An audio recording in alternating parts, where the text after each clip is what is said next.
Most of Leviticus, as opposed to the other parts of the Torah, consist of laws. And most of the laws are not relevant today, in the physical sense.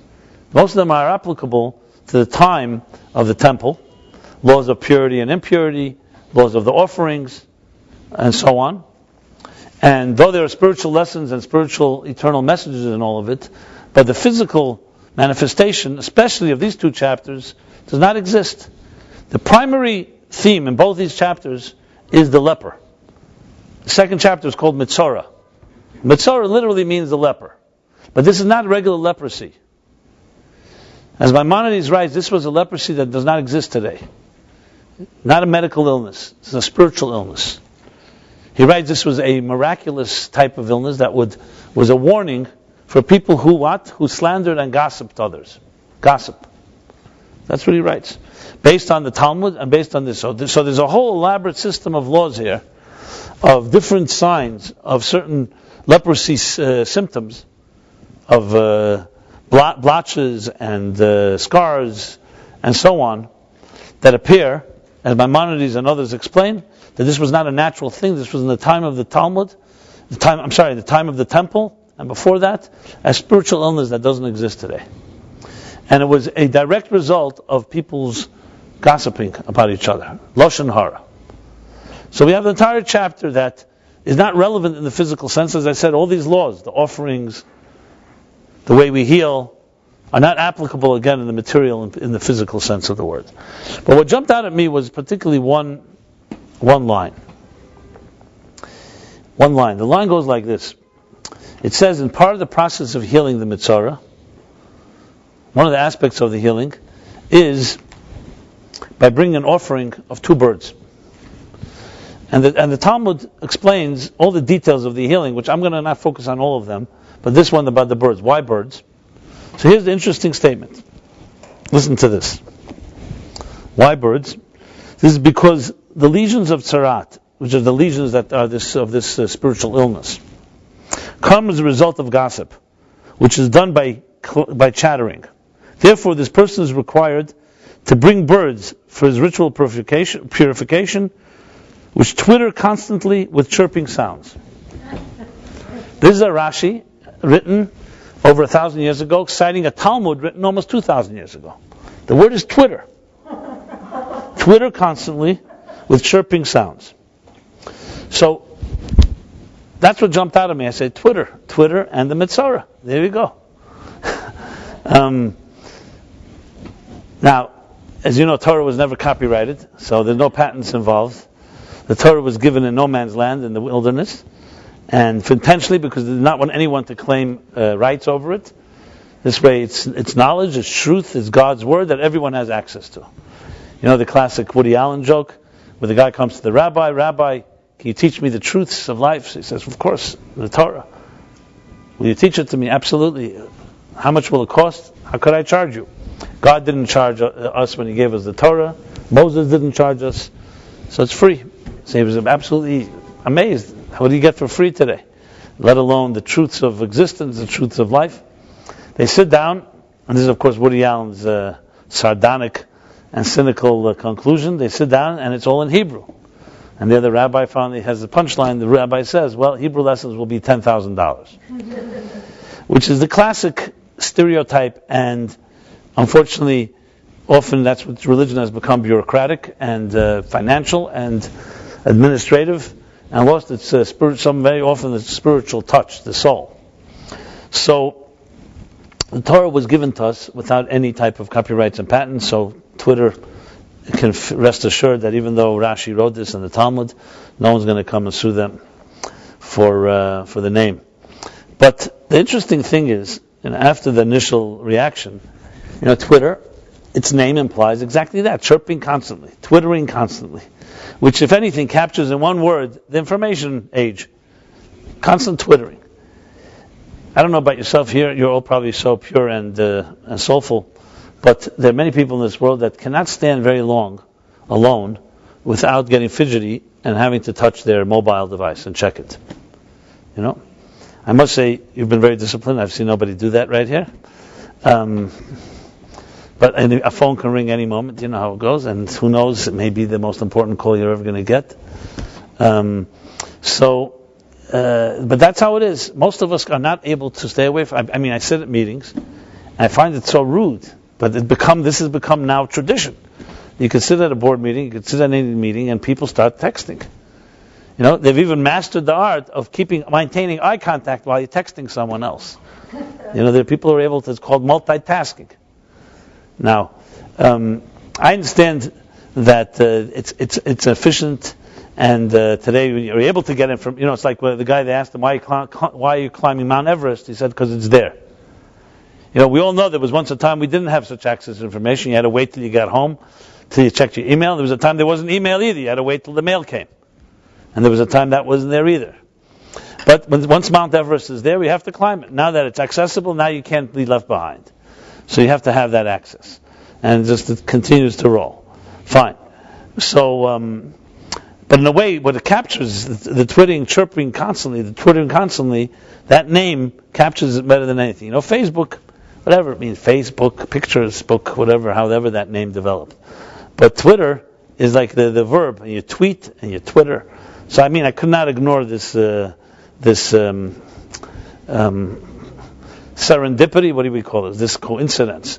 I don't even know if it's a coincidence. This hashgacha pratis. So I was thinking about it. And then what struck me was to go a little deeper. 1 second. Before we get into the information of the whole Twitter revolution, let's talk about this verse.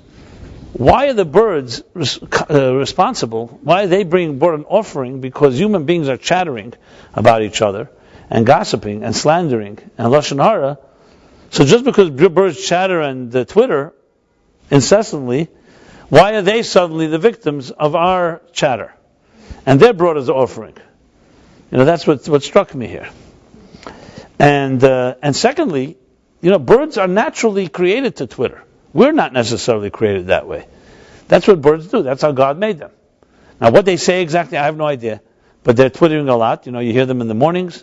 Sometimes you walk even in Manhattan. You stop, even though it's hard to hear the sounds, natural sounds around here.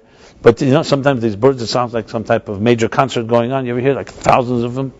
When the sun goes down, often, sometimes in dawn, sometimes just the middle of the day. If you pay attention, you suddenly hear it. Crickets are also similar, but we don't really hear crickets here in the city, do we? You do? Human crickets. I'm talking about real crickets. You do? Really? Okay. Not like in the country. Okay. Listen, I love New York. I love New York too, but not for its natural beauty. Let's put it this way. So the question is, so why exactly is the Torah it's one thing human beings are twittering constantly and talking about each other, but why are we bringing the birds into this? The birds didn't do anything wrong. So let's address that before we get into the whole information thing. I'll just throw out one more thing about the twittering. Information is also, interestingly, I don't usually do this, but once in a while, just to get up to speed, what's going on in the media world, you watch, let's say, a cable station, 24-hour news stations, CNN or Fox or MSNBC, and they say breaking news, they have the breaking stories. And then, because this is not an hour news show or half-hour news show, this is like a whole day, they have to fill it up. So suddenly you have helicopters and bloggers and tweeters, whatever you call it, tweeters, and everything filling us in on every stupid detail about a breaking story. It's ad nauseum. And sometimes I watch it I cannot stop laughing. Some things are, God forbid, tragedy. But let's not talk about tragedy. Michael Jackson's death. So they were marching on on television, and they go from one station to the next. His plastic surgeon, his ex-plastic surgeon, the guy that worked with him 20 years ago. Everybody's analyzing how he died, what he died, and so on. I understand he's a celebrity, and we are all paparazzi generation, and so on. But there's a certain obscenity, actually. We're addicted to this constant information that has absolutely no value. What difference is it going to make at the end of the day? But what else do we have to do? It's not like so the stations give us a steady diet to keep us filled. And when news is like a soap opera, it's even more exciting. A soap opera is a soap opera. You got to produce it. Here, the news itself, there's like no better story. It's happening before us. And so I wondered to myself, are we better people when we know all the details of the story, or is it just the voyeurism within us, feeding us into this constant television age, and so on?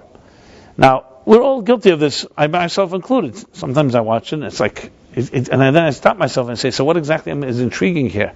And then when I take off like for a week, I went to Cape Cod for Passover, and I didn't see anything, no New York Times, nothing. I think I was far healthier. I came back, I wasn't even interested. You got to keep up to certain things where people think you became a caveman. But that's just for the show. But reality, it doesn't really help me in my life per se. Now I understand if it's your business and you need it for certain things, we're not talking about that. But most of it is useless knowledge. And then the question is, what does it really do to the value of a conversation? When is the last time we had a real heart-to-heart, hour, 2-hour, extensive conversation with a friend? That's becoming a rare commodity today. The patience, ability to experience silence, just to be able to go and to be absorbed with your own thoughts and feelings and not have to right away text and they say, I'm in a bad mood or a good mood today. Again, I want to qualify this. I'm not trying to knock all this technology, but it's important sometimes to step away from it and just see, who are you separate from your environment, separate from your tool chest and from your gadgets? If you want to get control of your life, that's how you have to look at yourself. You cannot define yourself by your arsenal. You have to define yourself by who you are. So let's go back to the Mitzvah and why the Torah feels it's so important. In many ways, as I was reading this, even though the Mitzvah, as I said, this leper doesn't exist today in the physical sense, but its message about information overload and gossip and so on is far more relevant today than it was then. Because 2,000 years ago, how far could gossip go already? You had a friend, another friend, a little shtetl, and that was it. You'd have to rent a whole bunch of camels and donkeys to get this gossip to go to another town. Today, that's not the case. Today, you want to say something, you want to badmouth someone, maliciously or not, intentionally or not, it's a joke. You just write it and it's out there and that's it. The footprints, as they say. Anything you've written, any stupid little email can be held against you because it's very easy to search. I did a search a few times, and it's unbelievable kind of embarrassing things you can come up with. And I was someone I know, I haven't seen for several years. I searched for them, and I found he's somewhere in Israel, and I see he's renting his apartment, and I call him up, and I could tell him about his life. He was like shocked. He said, "How do you know this?" So I said, "Well, everybody knows if they want. They just type in that name." So, what is this doing to real relationships? This, I believe, is the theme in many ways of this chapter and its relevance to us. So let's go back to the birds, the Twitter, Mitzoret and the Twitter. Okay, kind of interesting, the mix, right? The two come together. And I look, by the way, in all the translations in English, they all use Twitter. There's chirp and there's Twitter. In Hebrew, let's get the Hebrew word for it. You want to know the Hebrew word for Twitter? Mitzaftzifin. Tziftzuf. It sounds like Twitter. Tziftzuf, tziftzuf, tziftzuf, tziftzuf, tziftzuf, like that. Imagine doing that for a long time. That's what it sounds like. What's the verse? The verse is Leviticus 14. 14.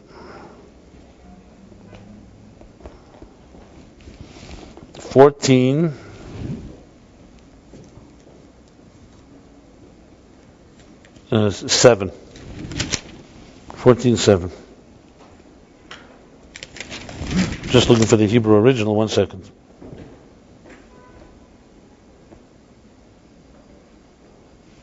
Yeah. I'm sorry, 14:4. Mefaspesin. Actually, sometimes it says Mitzaftzifin, sometimes it says Mefaspesin. Mefatfifin. Betziftzuf Keil. Yeah.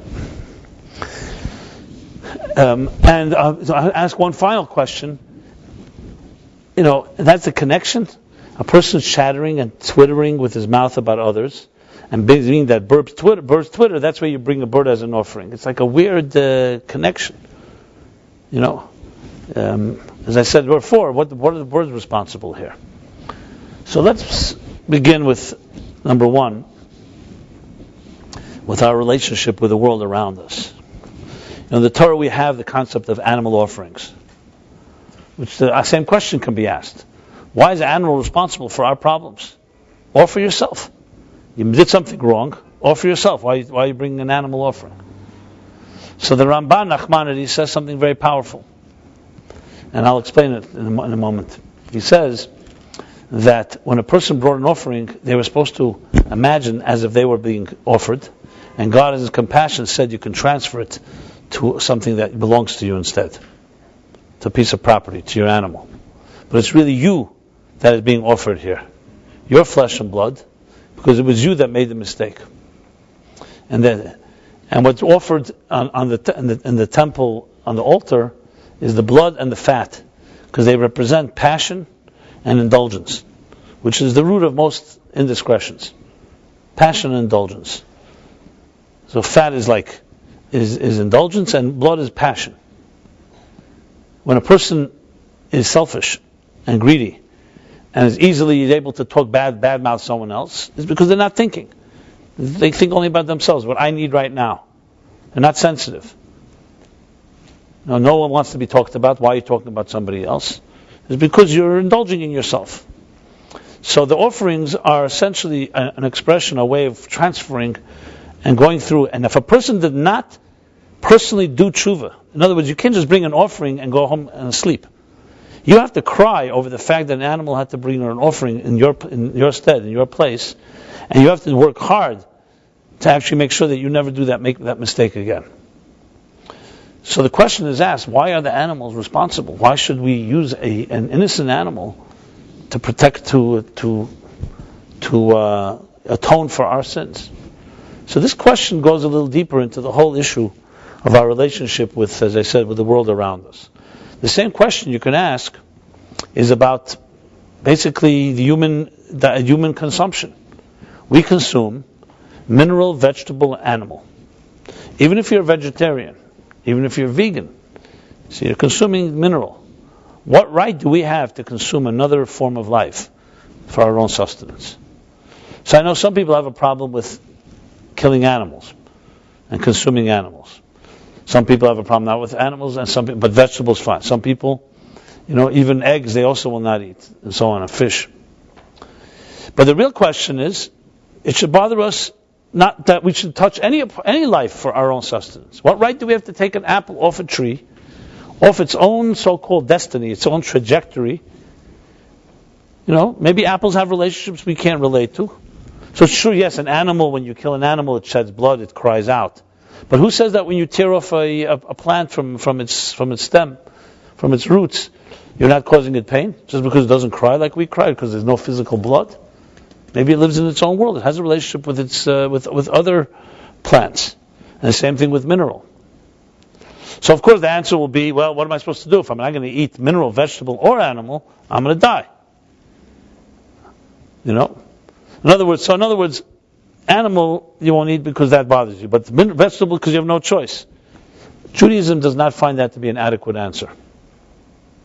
And the Arizal, the Holy Arizal, actually is the one that asked this question. And his answer is unbelievably profound and simple as well. And it's a whole philosophy of life. And I'll just, before I get to the explanation, let me just share a few anecdotes. When one of the Rebbes was a little child, he was walking with his father in a garden, in a meadow. And while they were speaking, the little child tore off a leaf from a tree and began to rub it. Tore off a leaf and just rubbed it. And his father rebuked him, reprimanded him, and said, what right do you have to tear off a little leaf of a tree just to rub for no purpose? This is a sacred world in which we live. This is God's plan. You just took a leaf off a tree for no reason. How do you know what you're tampering with? Maybe you've changed the course of history. You hear the sensitivity, one leaf of a tree. We're not even talking now animals and hurting someone intentionally. And this became like a philosophical principle of what we call Bal Tashchis. It's actually a crime in the Torah, not rabbinics, in the written Torah. It's called Bal Tashchis. You shall not destroy. You shall not destroy the world in which you create. This isn't just a nice thing to be environmentalist and protect the environment. It happens to be actually God's world. You desecrate God when you desecrate His world. So no one has to preach to anyone that knows Judaism and Torah about environmentalism. Because it's not just because it makes us feel good that we're environmental, we protect our environment and endangered species. And it's not just for our own good because we destroy the world at which we live. It's God's world.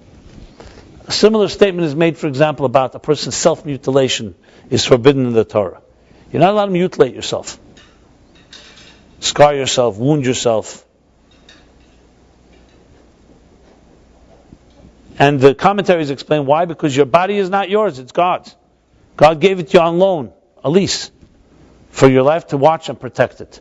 So it's not just that you could say, I can't hurt someone else. Well, you have no right to touch someone else. You also have no right to touch yourself. Just for no reason, for your own indulgence. It's not yours. Your body you didn't create. It came to you, was given to you as a gift.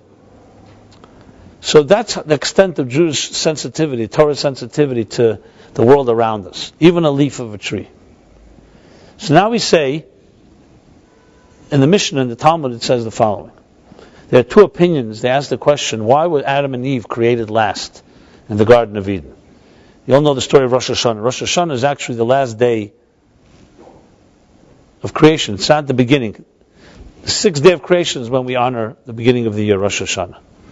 So the question is asked, why were Adam and Eve created last? Day one was, let there be light. Day two, the division of the heaven and the higher waters and the lower. Day three, vegetation. Day four, the luminaries, celestial bodies. Day five, the animals. Day six, man, meaning man and woman. So Talmud gives two contradictory answers. The first answer it gives is because the human being is this crown jewel of creation, and the special guest, you don't invite a special guest and then set the table. First you set the table and then you invite the guest. Special guest comes to your home. You don't start setting the table when he's sitting there, or she. You set the table. So God prepared the world and then brought the special guest, human being.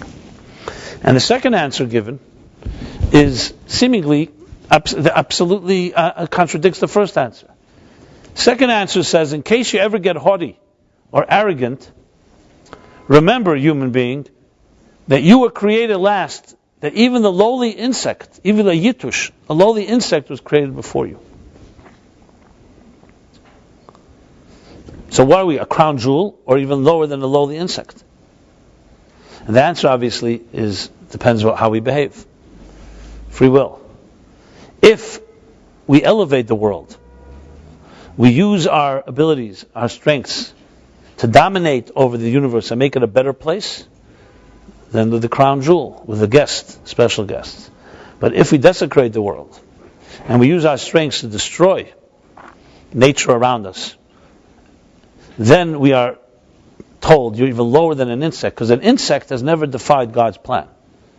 Every insect on earth, every creature on earth follows the plan like a clock. They can't destroy the world, animals, but they also can't make it better. We have the power to do both. So though we're weaker than many creatures out there, what we've learned with our ingenuity, how to tame the elements, how to destroy, how to kill other creatures. And sometimes we create civilization, and sometimes we create destruction. So there's a Hasidic anecdote that says when a wicked person walks on the street, the cobblestones cry out, "What right do you have to walk on me? I've never defied. I've never transgressed. What right do you have to take your wicked feet and tread on me?"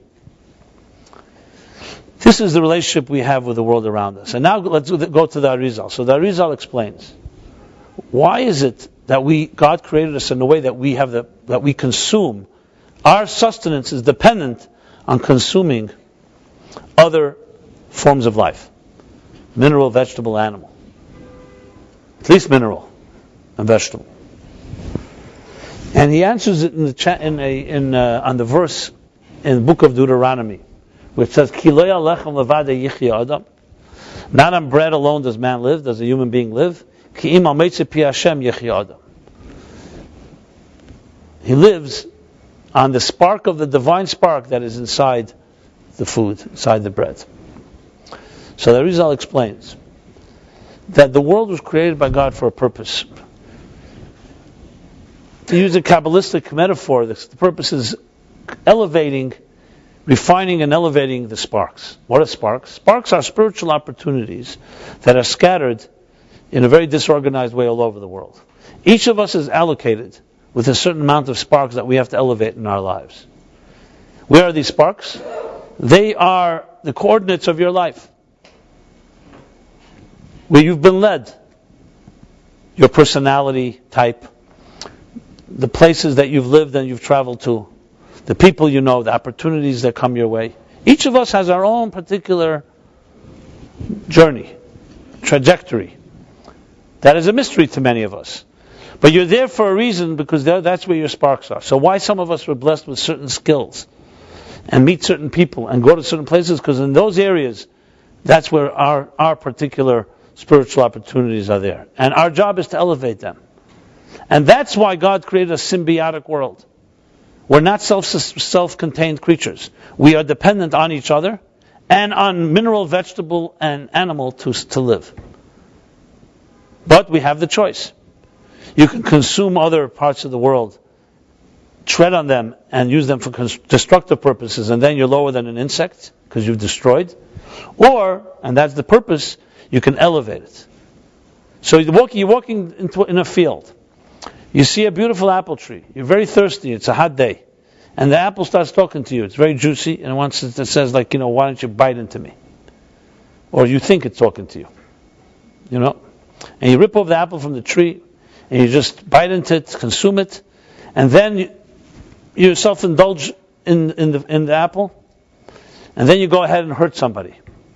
The apple can then call you to judgment.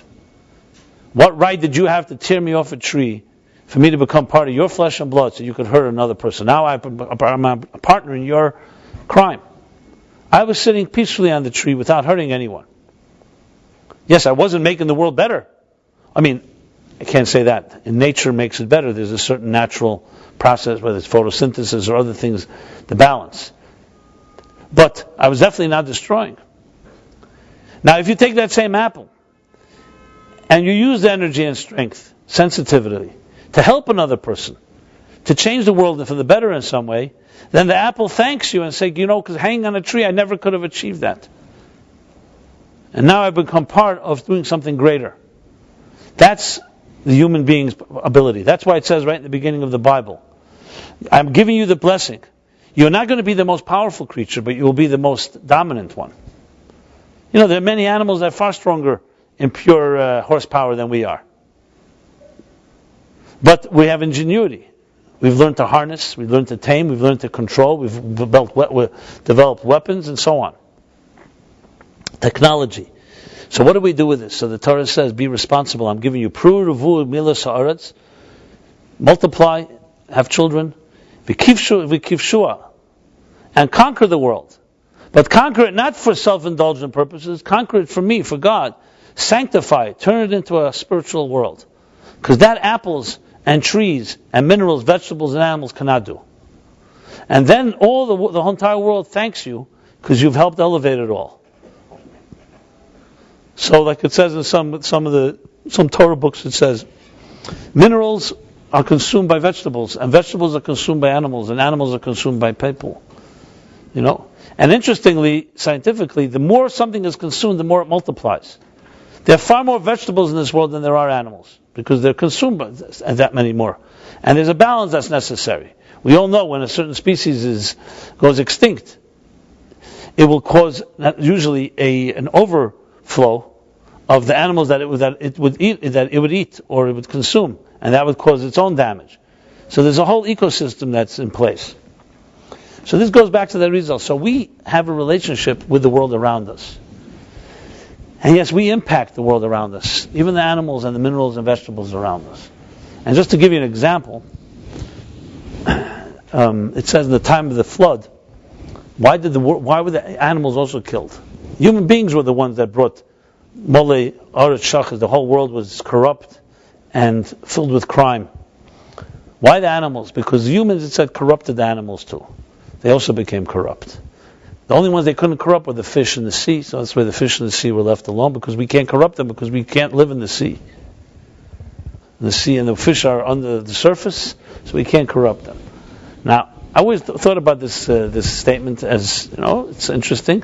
But recently I had something here that I was made aware of something that made me appreciate this thing with the flood. The couple I know in the city, they told me they have a few dogs, and one of the dogs was acting up. So they have today, besides veterinarians, they also have dog therapists. They actually do. So they took their dog to a therapist, and they came back after an hour, and the therapist said to them that the dog is exhibiting a lot of neurosis, and as a result, he wants to know what kind of home is his dog living in. And he began interviewing the couple, and lo and behold, which I could have told them, they have plenty of domestic issues. This couple.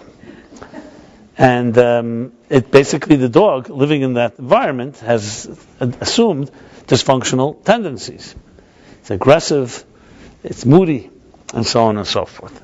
So I saw right there how we can corrupt even animals, which also means we can also elevate them. So the concept of animal sacrifice or animal offering, the actual word for in Hebrew, this book of Leviticus is called Sefer HaKarbonos. Carbon does not mean sacrifice. Carbon means to get closer to. It comes from the word kiruv. Our purpose, our mission in life is to elevate and bring this world closer to its source. We live in an agnostic universe that can deceive itself into thinking it's an independent reality on its own. We do whatever we want. We indulge. What we have to do, human cognizance, human awareness, human consciousness, is meant to elevate the entire world, the animal and vegetable and mineral kingdoms, to a higher state of awareness. So when we sin, when we do something wrong, it's not just us. We're causing damage to the entire world.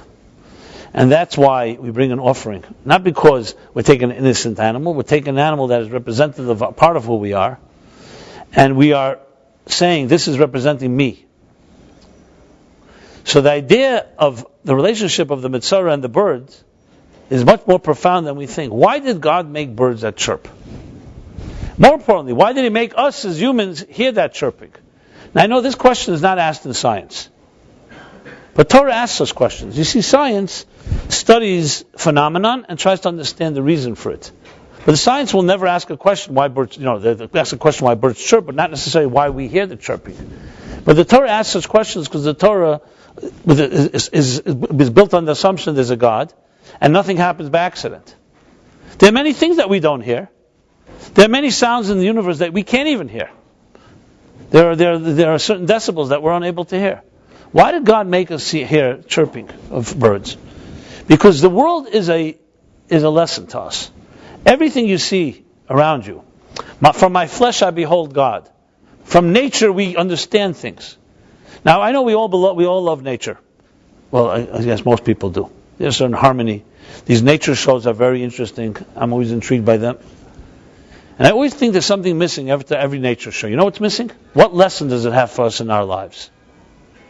The story of, let's say, snow leopards, or these different species. I mean, it's fascinating what the camera is able to see today. Unbelievable. I mean, it's almost like a miracle. You can't imagine how they even got a camera to zoom in and capture that whole life. I mean, everyone saw the March of the Penguins. But you see these shows all the time. Nature shows, there's National Geographic, there's the what are they called? A few other animal something planet. Planet Earth, etc., etc. I mean, it's fascinating. And it's like miraculous to see the intricate details, the magic of one species, let alone, and then you start seeing all of them. And it's just fascinating. The seasons, what the cameras are able to see today, underwater. I don't know how they managed to figure out how those little swamps where they can see how the hippopotamuses are eating crocodiles. I mean, and what they were not, and the crocodile and the hippopotamus miss the cameraman. Where are they exactly? And these aren't fabricated scenes. It just fascinates me. I mean, I'd love to see a story about how this is made. The making of these films. It's fascinating. I mean, I don't even know how they figure it out. Where are they?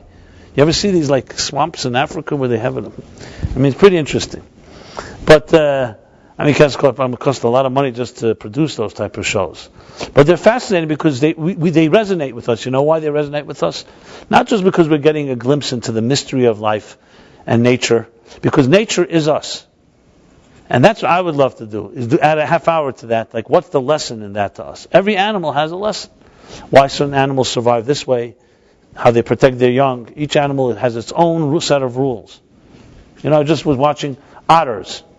Otters spend the first year or two of their lives, baby otters, their mothers or parents touch them something like 1,000 times an hour. They're always touching, because that creates a sensitivity, a nurturing, a love. Something that Twitter and technology can't exactly do. Yeah, but otters aren't interested in Twitter anyway, so don't worry about it. So the point I'm making is that nature, it resonates with us just like children resonate with us, because it is us. That's how the Judaism, especially mysticism, sees the world. Everything is a microcosm. You see something, you're seeing yourself. And God is doing it in a very interesting way, because you would never see it on yourself. So God shows it to you through someone else, or through something else. And you look at it, and you don't think it's you, but the reason it resonates is because it's you. And it's a lesson for you, which is what the Baal Shem Tov says, everything you see is a mirror. Flaws. Most of us cannot see our own flaws. So you know what God does? He sends you other people, and you're able to very, very quickly pick up flaws. Why do you see those flaws? Because you recognize them. You don't think it's you, but it's you. That's why you're able to see it. And the same thing is positive things. Things that resonate, things that really make you crazy, is probably because you have something of that inside yourself. So the world is a mirror. What do they call it? The world of life is an oyster. The world is a mirror, and everything is a lesson for us. A person who's truly in touch, he sees everything happening as a lesson. Now, obviously, don't take this overboard where you walk down the street, you're going to lose sight of reality. You start seeing everything. You got to have a little balance as well. I once said this in a class, and the guy was calling me up every morning and finding messages for his life from the New York Times every morning. I said, I told you nature, I didn't tell you the New York Times. The New York Times, not necessarily everything is relevant. That's man-made. I'm talking about what's God made, not what's man-made. So the fact of the matter is, and this is the fascinating thing, and look how it changes the whole perspective. See, when you read it on an ostensible level, birds chatter and Twitter, and that's why, because a human being chattered and twittered about another person. So we bring a bird and kill a bird to atone for your sin. What kind of connection is that? But when you think, after this long introduction, that there's no such thing as accidents. Birds twittering and chirping is actually healthy for them. That's probably their way of communicating, their way of loving, their way of warning each other, I guess their way of socializing. That's what it sounds like to me. They say King Solomon was able to understand the language of the birds and animals. I, for one, am not able to. Has anyone here been able to decipher some of these sounds? But the point is, there is a lesson. They are incessant chatterers. They're reminding us of our own Twitter addictions. That's what they're doing. And you could say, well, why is the bird responsible? The bird is not. The bird is fine. They were created that, but they are also part of our world. So we have to have a reminder of what we look like. So if you really want to know what you sometimes look like, again, I'm not saying anyone in this room, but people who just are information addicts, listen to the birds. And that's what the reminder of the Mitzvah is. You did not know how to control yourself. So here's the birds, they will remind you. And they become part of, you've caused them to be part of your issue.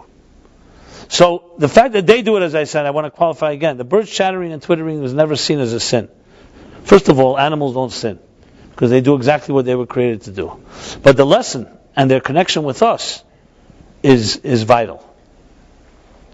So, in that sense, what we learn from the Mitzvah, which is also, by the way, an acronym for Moitzi Shem Ra. Mitzvah, Moitzi Shem Ra, is someone who slanders and gives a bad name, bad mouth somebody else. And in Jewish laws, there's actually entire laws about this. This doesn't only mean saying slander, meaning something false. Gossip doesn't have to be false. Slander is libel. You lie about somebody. You make up a story and you turn it into a reality which never happened. Gossip means even if it's true, who gave you the job to start sharing this with others? Why did you appoint yourself as being the Twitterer and the chirper, the bird that has to carry this news everywhere? Why are you doing that? What benefit do you have? What joy do you have? Why does it human beings have this weird nature? They just sometimes enjoy talking about somebody else. I'm sure we've all been guilty about it in some way. And then you think about it, step back. Why? So there's the joke that goes, I'm not speaking Lashon Hara, we're talking about how to help the person. I wish that were true. That every time we spoke about somebody, we're really thinking how to help them. If you really want to know how to help them, you'd call them up, and sit down with them, and figure out what their life is like, and so on. But there's something we like about it. I don't know what it is. Maybe it's part of the voyeurism I mentioned before. Maybe just part of, maybe makes us feel a little better, because we don't feel so good about ourselves, then we say, oh, well, I'm not so bad, look at everybody else, they're also pretty bad. That's one of my theories on the matter. I don't know what it is exactly. Some call it something like Schadenfreude, which is like, you gain nothing from it, but you have some pleasure when another person fails. Anybody has theories on this matter? So it's one thing if you gain, so you could say, listen, I'm competing with someone else. If I gain, if that person gains, he takes something away from me. But what happens if nothing is taken away from you? Just to gossip about somebody that you get no benefit. We have this capacity.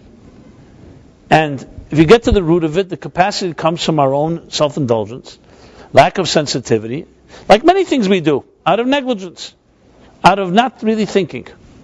How many people we may have hurt by just saying something, we didn't even mean it, just blurted out something. I can't say I'm guiltless of this crime, I try to keep it under control, but sometimes it happens. And somebody can just push your buttons. You blurt out things for no particular reason. So we're not human beings that are perfect. That's why we have these lessons. But it teaches us about communication, measuring our words. Imagine you had to pay for every word you utter in this world. Imagine you run out of words after a while. You're given a quota. You can speak 1 million words in your lifetime. What do you think would happen? That would be interesting. We take for granted that God blessed us with a mouth. When Moses was chosen by God, Moses says, Lo yish dvarim, I'm not a man of no words. Why are you choosing me to communicate your truth? I'm a man of no words. So you know what God answers him? Who gives a man a mouth to speak? It's me. But we think our mouths belong to ourselves, so we can say whatever we like. And we can endlessly speak without ever being charged for it. But it's not correct. Words are also sacred. And words can kill. They say about Lashon Hara, the Talmud says, that it kills 3 people. The person who speaks, the person who listens, and the person who's spoken about. 3 people it kills.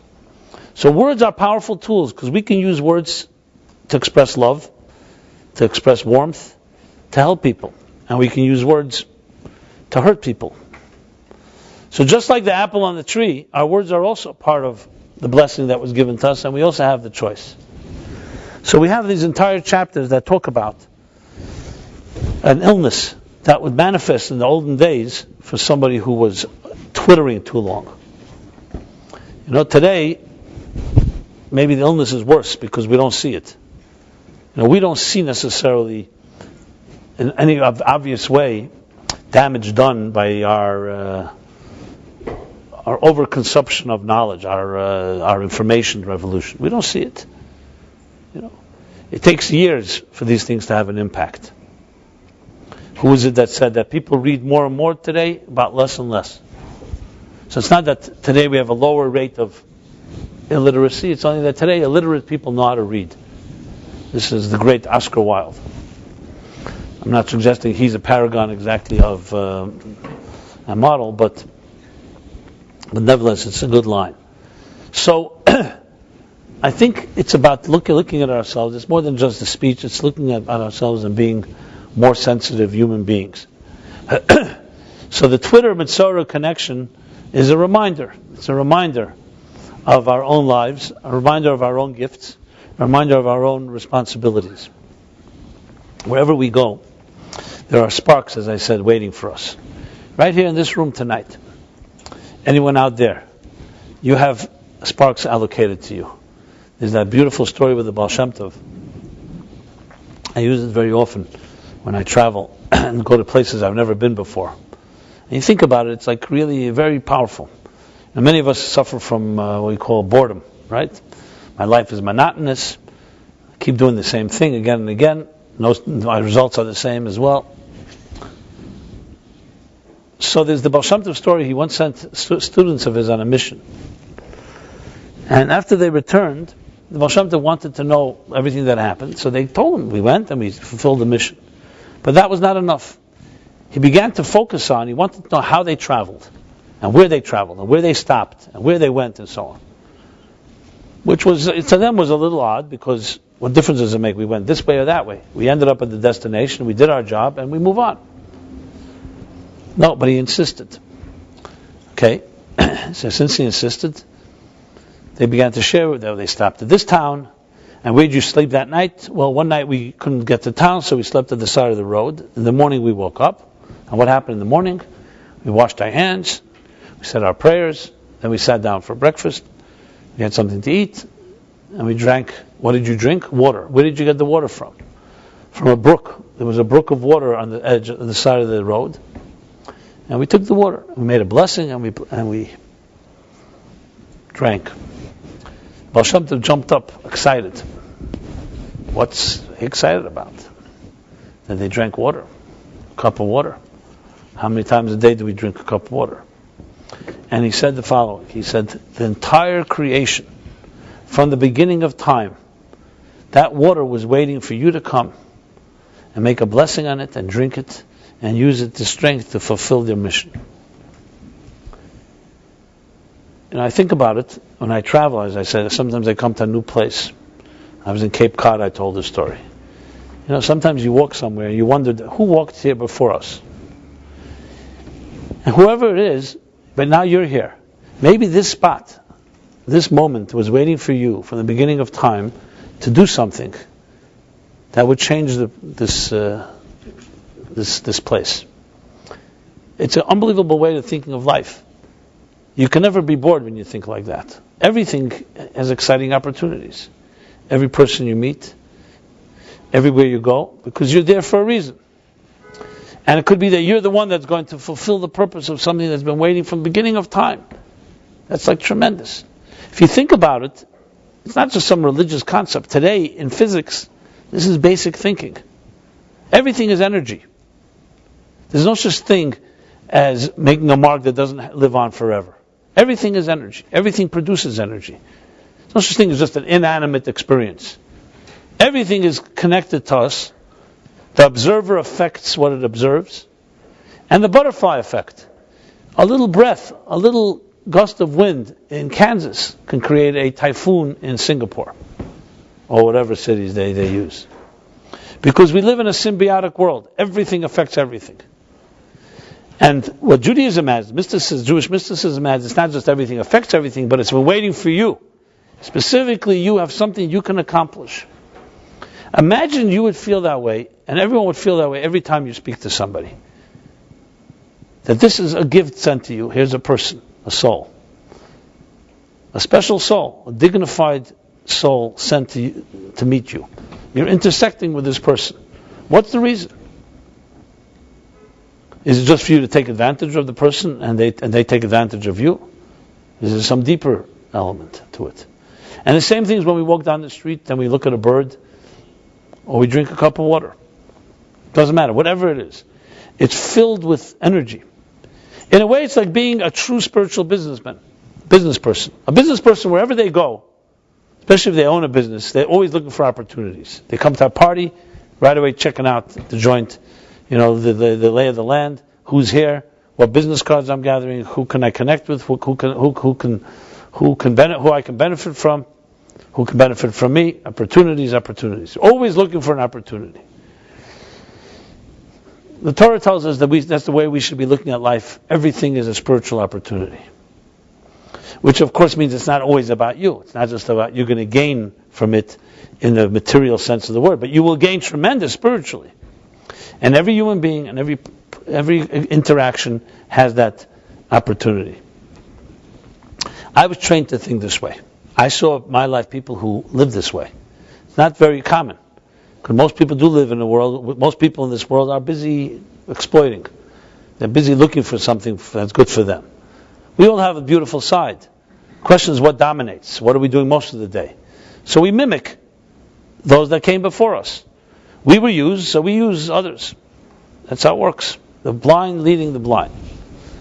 Well, the Torah says you can stop it in its tracks, and you don't have to continue the vicious cycle. And you can begin to change things by looking at a situation and saying, what can I bring here? Why is this opportunity coming my way? Has it been waiting for who knows how long for me to redeem something here? Or for me to be redeemed? I believe that this is a message that can be taught to everyone. It resonates with all of us. And then, of course, the challenge is to implement it in our lives. And not to easily forget and get distracted and go back to our roller coaster lives. But to really internalize this, and it becomes a driving force in your life changes big time. Because it also adds another thing. You stop focusing all about me. You start focusing about things, you start seeing things you wouldn't see before.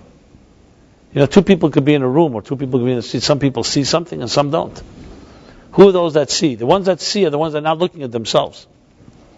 Yourself is your biggest enemy. It's also your biggest ally, but your biggest enemy, because it blinds you from seeing other things. When a person is in deep pain, or is completely consumed with their own needs, they can't see. They will not hear others. Even on a spiritual level, you have the story with one of the Rebbes. He was studying, immersed in Torah study, and in the home where he was studying, a baby fell out of the crib and began to cry.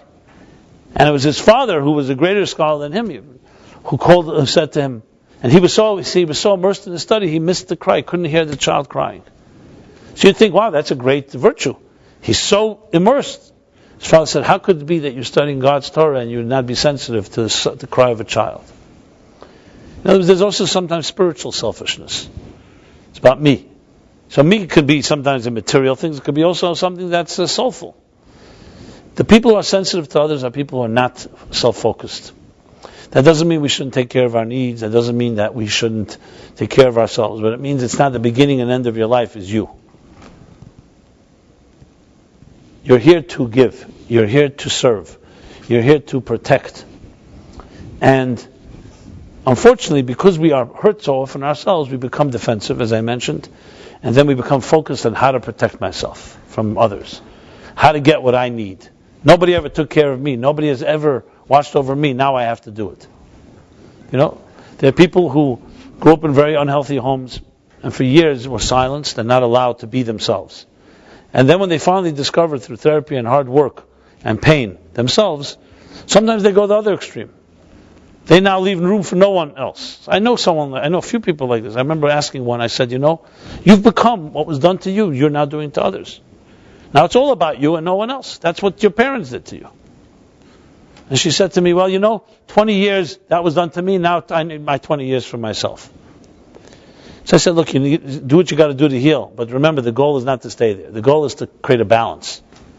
Hillel said, if I'm not for myself, who will be for me? That's correct. But then he added, if I'm only for myself, what am I? We need both. So it's true, children nurtured by parents and develop a sense of confidence, sense of self, secure sense of self, will then be much better givers. Whereas people who are deprived of sense of self will be takers, because they're trying to protect their turf. They're trying to find their place in this world. Two wrongs don't make a right. You want to do is find balance. Being a giver is finding your strengths. Being a taker means that you don't think you have enough to give. You're not secure enough to give. You think you may disappear if you start giving too much. So the chapter Mitzvah is all about this type of self-containment. The Kabbalists explain that even the leprosy itself is a form of an illness that is actually all about self-containment. I heard one of these TED conference talks. There was a woman, I think her father was Turkish and her mother was French. She's a storyteller.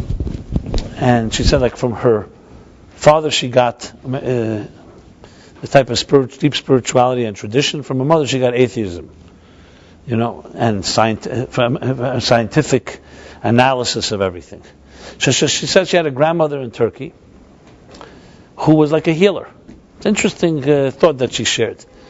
And when she was a child, people would come to her grandmother, and everything her grandmother did was Draw circles. When anyone had a problem, she would draw a circle. Physical circle. Sometimes a circle in the sand and had the person stand there. Sometimes circles on their skin.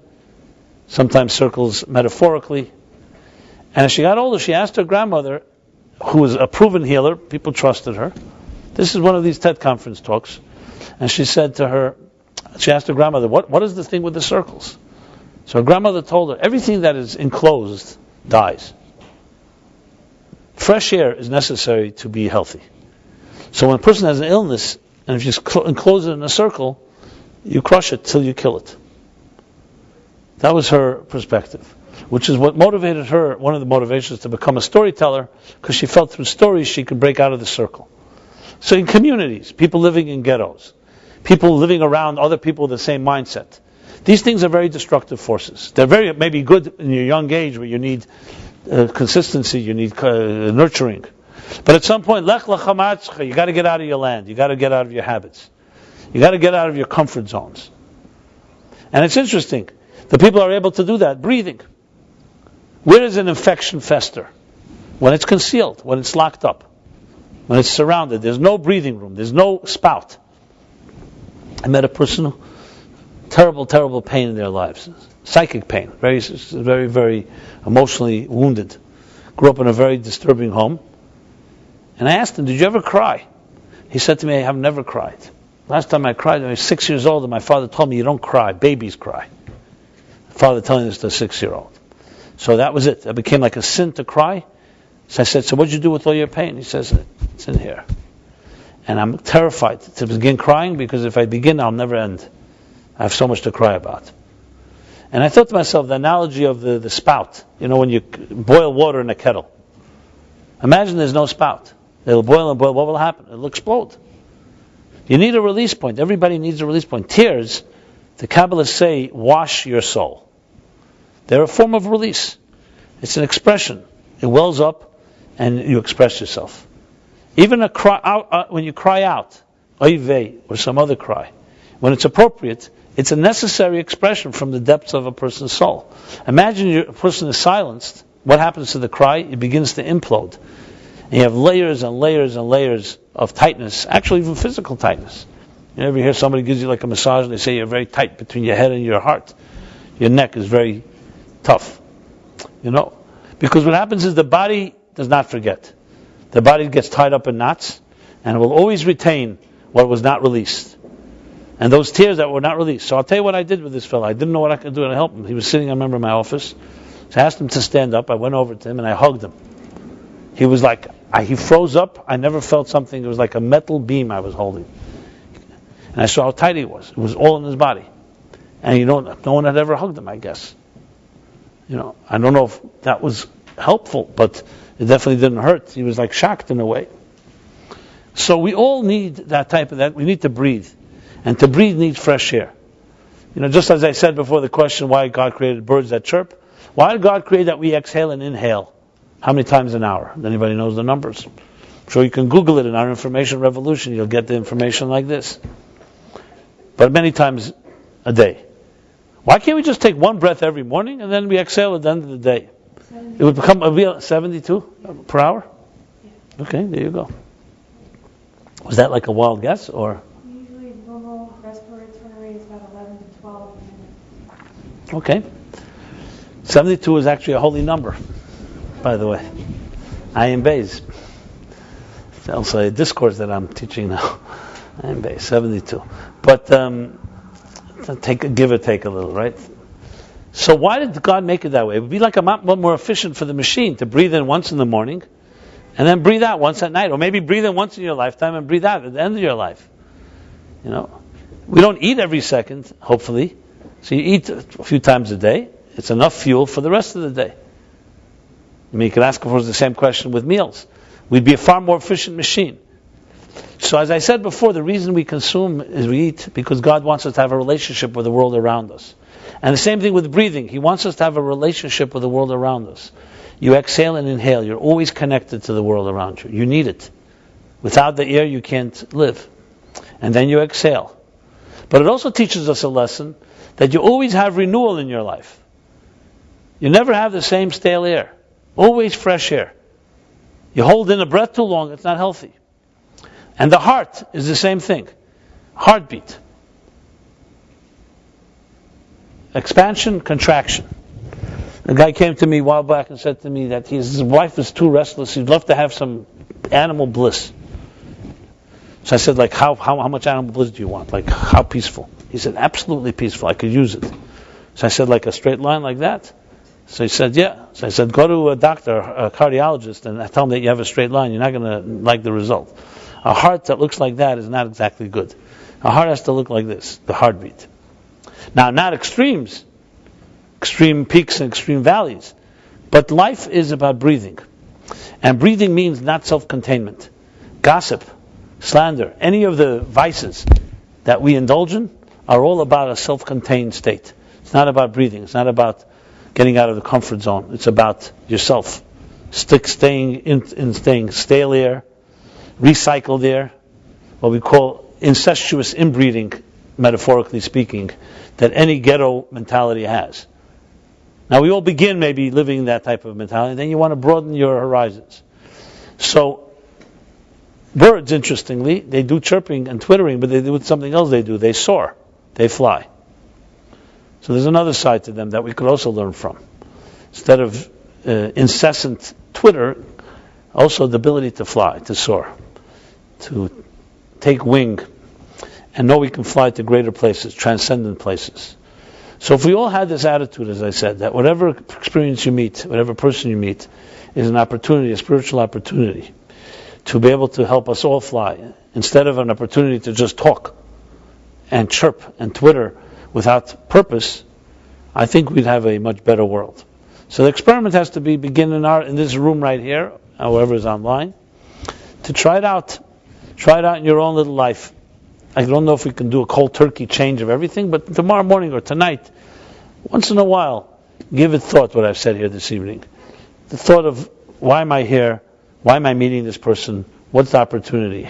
Has history been waiting from the beginning of time for us to sit here together and maybe share something? That's a pretty amazing way to look at life. And as I said, it's also the best antidote to boredom, because it gives you cause to think about this and look at every situation as another opportunity. So there you have it, the Mitzorah, the Twitter and the Mitzorah. If any of you work for Twitter, you want to tweet this message, feel free to do so. Twitter and Mitzorah. The Mitzorah was the one that first revealed to us this concept thousands of years ago, before there was this thing called Twittering. And hopefully we can have the lesson when it comes to our own information revolution, information age, to realize it's a great blessing. It's like the apples on the tree. Information is a great blessing. The ability to access it anywhere, anytime, anything, anywhere, anytime is an unbelievable blessing. Isaiah the prophet said that the world will be filled with divine knowledge as the waters cover the sea. Knowledge as the waters cover the sea. Tell me if that's a more apt description of our time. How did he know that thousands of years? Waters that cover the sea. That the land will be filled with divine knowledge as the waters cover the sea. Now that's a pretty big, you'd say, a deluge, waters covering the sea. And the whole land is filled with such knowledge. However, he qualifies it by saying it's divine knowledge. It's not just knowledge. Divine knowledge, meaning knowledge that has divine purpose. So the knowledge and great information revolution is great. What's missing is one final ingredient, the God particle, as they call it, to focus our information toward the right end, toward the necessary end. I remember, I shared this story here. I was traveling to East Hampton maybe 10 years ago for a Shabbaton weekend.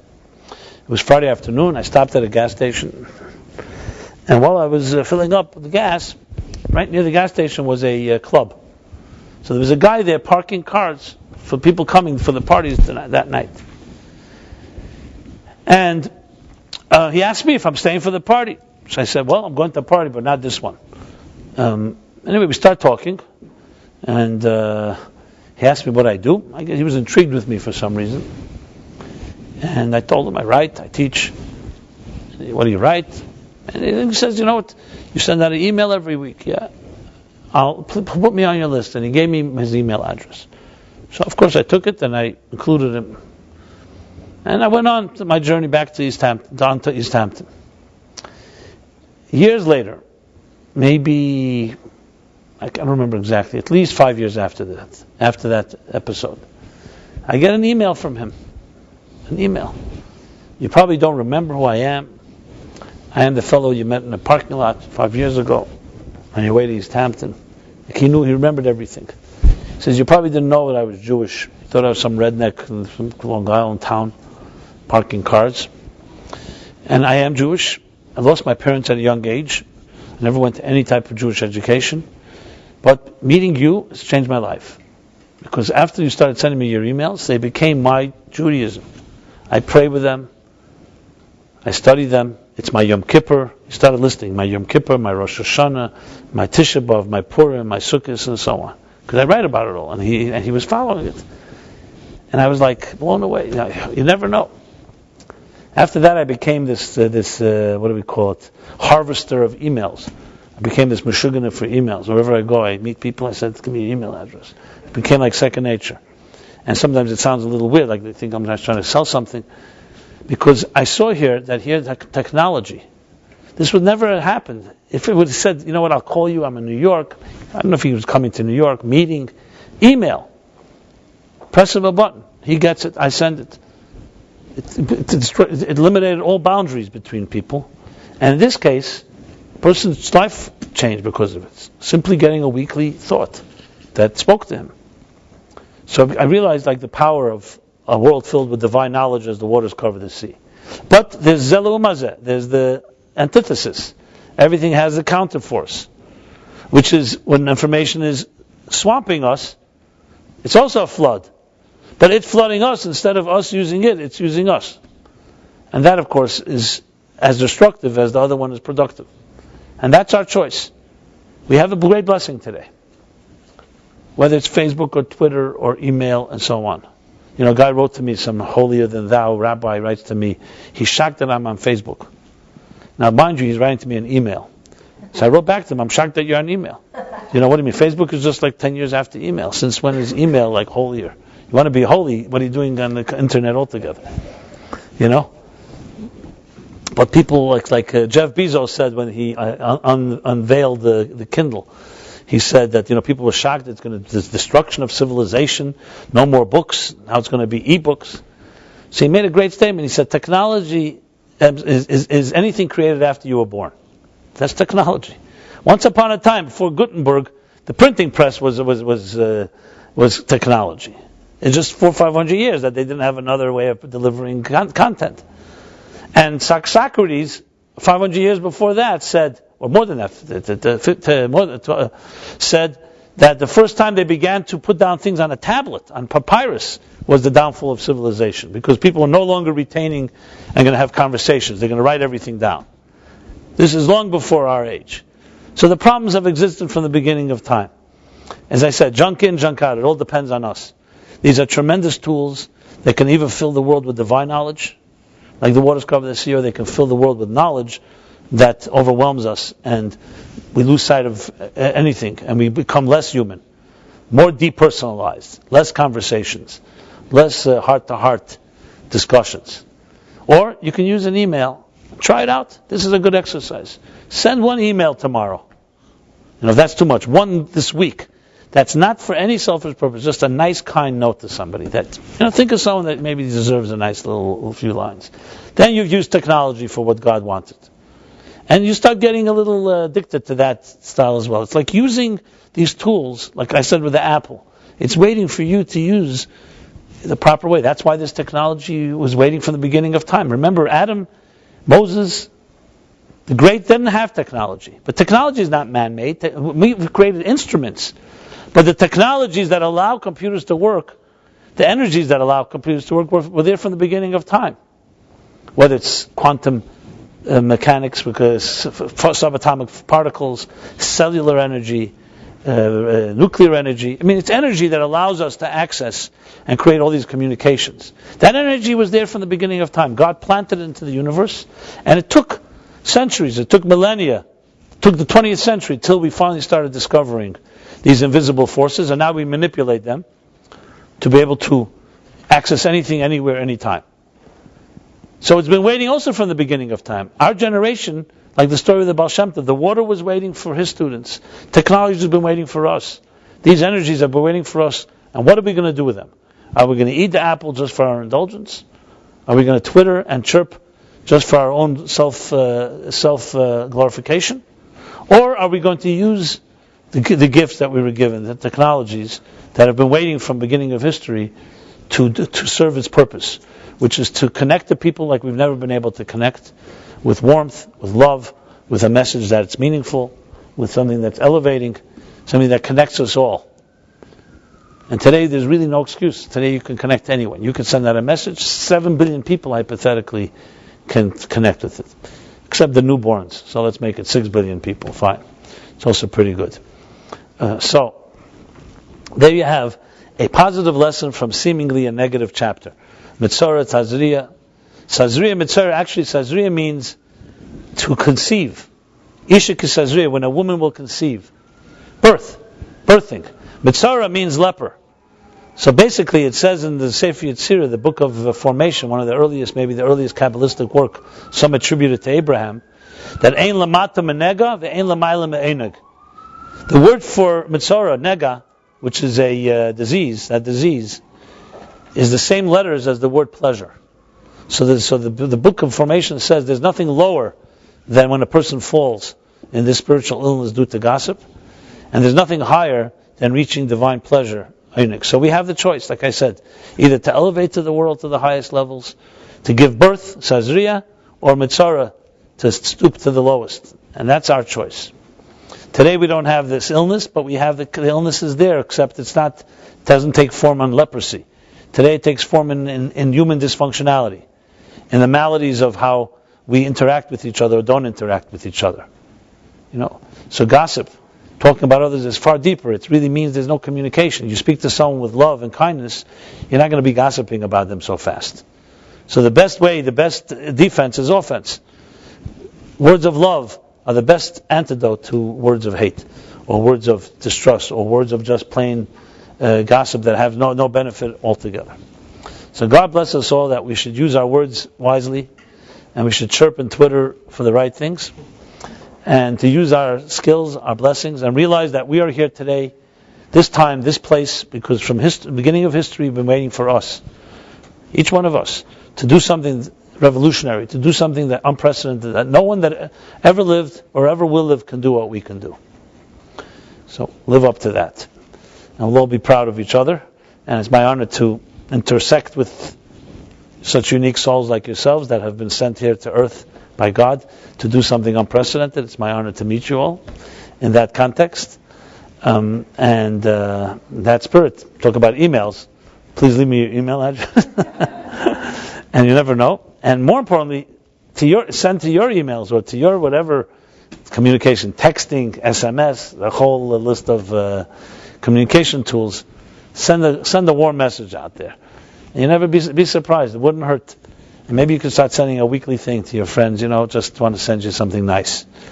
Remember, that's how you tip the scale. If every one of us adds a little of such light, it's a counterbalance. And don't think that one person is not. It's like that famous story. Everybody thinks they're pouring water into a big barrel because everyone else is pouring wine. No, then it's going to be a barrel filled of water. Every cup is necessary. Every effort is necessary. If just a room like this would begin doing something like this and it catches on slowly, we can tip the scales, tip the balance, the tipping point. So I want to also announce that we have the Omer book here available. Some of you are familiar with that book. We also send out a daily Omer reminder. If you want to receive that, just let us know. And a new book on Pirkei Avot, which we study now, the Ethics of the Fathers. Velvel is holding it up. Beautiful new book that is also available. And Philip will be giving his class. Yes, tomorrow 7 p.m. if you want information on that. And we will be here next Wednesday night. I'm assuming back at the regular location on 5th and 19th. But we send out an email that tells you all about that as well. So if you're on the email list, you'll definitely I'll keep you posted. Up-to-minute changes. Maybe we can start tweeting like if there's changes, every second. And again, it's an honor to speak to you. And everyone have a very pleasant evening, a pleasant morning, pleasant afternoon, wherever you may be in your life, wherever you are in the world. Thank you very much.